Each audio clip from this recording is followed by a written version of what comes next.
Bien, buenas tardes. En realidad, digamos, para contextualizar el aporte que realizamos desde la DAEM, o el Departamento de Educación de la Ilustre Municipalidad de Copiapó, nosotros pertenecemos a la oficina extraescolar, que de alguna manera se encarga de organizar, de coordinar las actividades extraescolares. Y en ese contexto, la visión de la ponencia que traemos es enfocada desde lo institucional, desde la mirada que significa poner en perspectiva administrativa y estructural los actuales 33 colegios que maneja el municipio local. Y en ese contexto, cuando hablamos de patrimonio, estamos hablando evidentemente desde el punto de vista educativo de una poderosa herramienta de vinculación y de generación de pertenencia e identidad. Dos facetas que determinan finalmente el comportamiento que la cultura local, o en un criterio más amplio, ¿cierto?, va a desarrollar a través del tiempo. ¿Funciona ese aparato? Sí, el de abajo, de aquí, ya, vamos a ver. Nunca fue. Ahí está. Bien. Tenemos allí de manera muy sintética una aproximación bastante gruesa de las estadísticas que estos colegios de nuestra comuna pueden manifestar en torno a los alcances del patrimonio. Y en las escuelas se operacionaliza el trabajo patrimonial muchas veces a través de lo que se denominan talleres. Y este ejercicio básicamente ha consistido en hacer una suerte de revisión estadística de las escuelas que manejan hoy día estos talleres de patrimonio o actividades que sean vinculantes respecto al tema. En cuanto a escuelas básicas, tenemos un 19% de escuelas que mantienen regularmente actividades relativas al patrimonio. En el caso del liceo también coincide con 4 liceos y un 43% de trabajos, para un esquema general de un 27%. Porcentajes tremendamente pobres de acuerdo no solo al contexto de lo que es patrimonio, sino que de las implicancias que tiene, ¿cierto?, para la proyección en cuanto a pertenencia, en cuanto a identidad, en cuanto a reconocerse como habitantes de un territorio. En la siguiente, bueno, si le damos ahora bien, nunca fue, ahí está. Tenemos algunas interpretaciones respecto de cuáles pueden ser las causas, las razones de por qué encontramos tan poca participación, tan poca manifestación, ¿cierto?,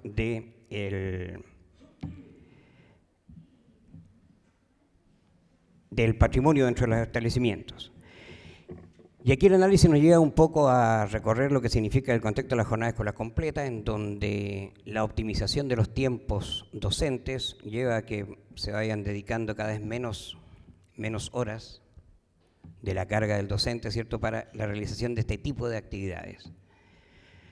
Y claramente entonces se empobrece la oferta que las escuelas pueden realizar respecto de patrimonio y se convierte aquello en una condición concreta para que encontremos tan poca manifestación de trabajo de patrimonio en los establecimientos de la comuna. Un segundo punto que habla allí del patrimonio como componente implícito de los currículum, que está o no indicado de manera clara, y hay una diapositiva que vamos a ver un poco más adelante donde se ilustra como ejemplo los aspectos concretos de programas y planes donde la cercanía con el patrimonio es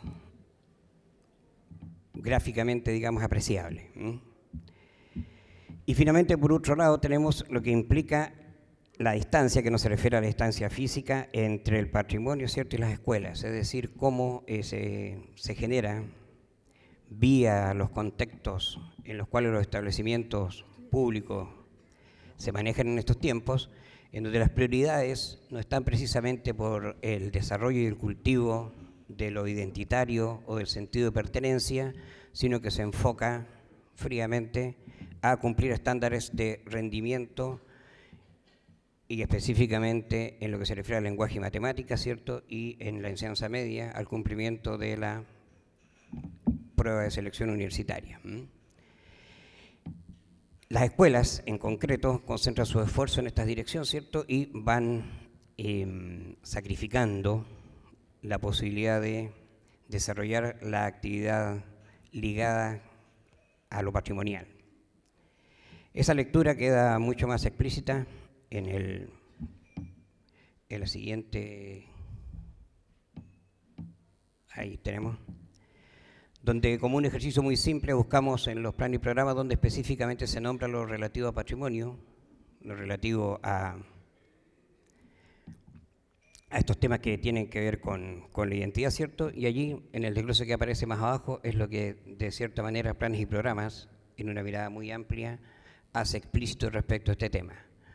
No habla de aquellas vinculaciones que el profesor mismo puede establecer a través de la elaboración, ¿cierto?, de sus respectivas planificaciones, sino que simplemente se hace cargo de la mirada general que tiene la hoja de ruta que establece la educación de nuestro país. Desde esa mirada, entonces, los corolarios pueden ser diversos, podemos asumir y opinar respecto de este planteamiento que ya está expresado, pero probablemente esta misma radiografía, en mayor o menor grado, va a tener vigencia a lo largo del país, en donde los contextos generales de índole estructural, ¿cierto?, nos definen en cierta manera cómo y cuándo podemos hacer patrimonio, y los contextos y las dificultades que hoy día se presentan para el desarrollo de este tipo de actividades que evidentemente son tremendamente importantes para consolidar aquello que finalmente define no solamente lo productivo, sino que lo humano. Dicho esto, expresamos que esta es una mirada que tiene más un sesgo técnico, un sesgo más bien descriptivo, y no uno declaratorio en el sentido de poder aportar experiencias puntuales e individuales respecto a lo que patrimonio es. Frente a las dos ponencias anteriores que dan un panorama muy rico en cuanto a esas posibilidades que otorga el recorrer el camino del patrimonio, no podemos desconocer las iniciativas que de índole particular se presentan, pero que evidentemente, como muy lo manifestó aquí compañero de mesa, no se articulan en una construcción, digamos, que nos permita hacer una visualización mucho más amplia de lo que significan estos procesos, que por ser dinámicos muchas veces llevan y tienen una velocidad que no siempre se puede hacer coordinante o asociada a estas otras manifestaciones. La escuela misma hoy día se encuentra atravesando una serie de fenómenos de transformación que evidentemente dificultan esto. Esa suerte de tercerización que se produce con la entrega de horario para ciertas actividades vía subvenciones diferentes a la que el mismo establecimiento maneja, dan cuenta un poco de esa mirada un poco fría de lo que se entiende por, primero, educar y después, finalmente, por proyectar ese mandato y ese derecho que es la educación, ¿cierto?, en estas esferas del ser humano que, por criterios que a ratos solamente se centran en lo económico, limitan o dificultan, ¿cierto?, la posibilidad de hacer esa transferencia en la cual la escuela es muy poderosa y que tanta necesidad existe respecto de las comunidades que son beneficiarias. Hoy por hoy, en un mundo globalizado, la potencia de las comunidades no radica en más de lo mismo, sino que en aquello que las hace diferentes. Y esa diferencia se nutre y parte desde el concepto de lo patrimonial. Muchas gracias.